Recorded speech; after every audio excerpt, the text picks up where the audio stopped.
Unit 8 Test, Part B, Audio 1. Read something remarkable this morning, which goes to show just how far people are willing to push themselves for a good cause, and I thought I'd share it with you, supposing you haven't already come across the story. We've all watched Olympians in awe as they battled to break barriers, setting amazing records time after time after time.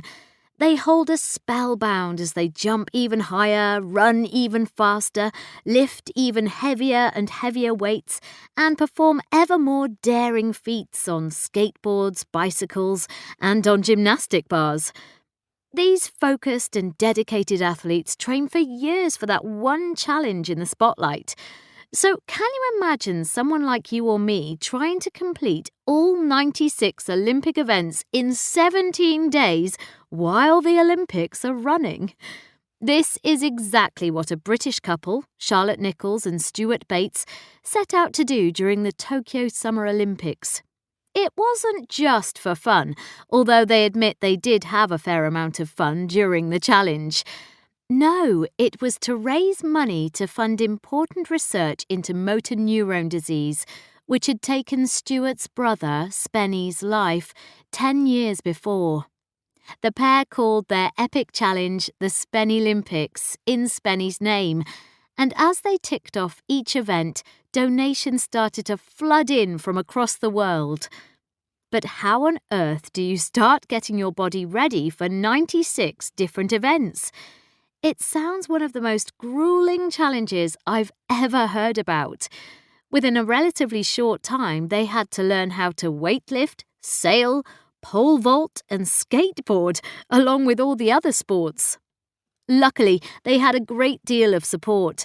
Sports clubs offered training and equipment, and Bristol University, where Charlotte is a student doctor, gave the couple free access to facilities and coaching expertise. But what doggedness and determination must have powered them? That type of commitment is almost incomprehensible. So how did they get on? Well, apparently it was definitely not all plain sailing. They had to endure bad weather conditions during many of their events, and although there were the highs when they completed a race or a jump or a round of shooting, there were also the lows.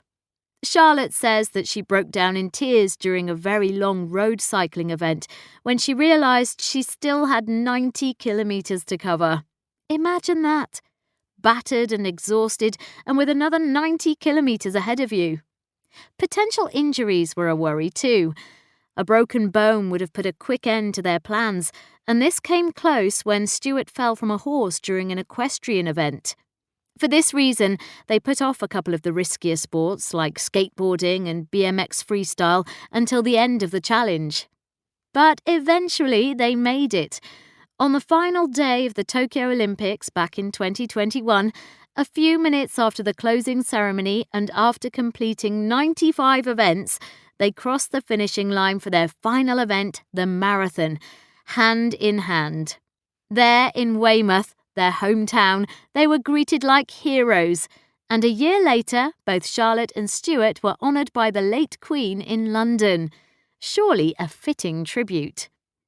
There are a lot of challenges people take up, whether they are personal challenges designed to push themselves to the limit or to raise awareness and money for good causes.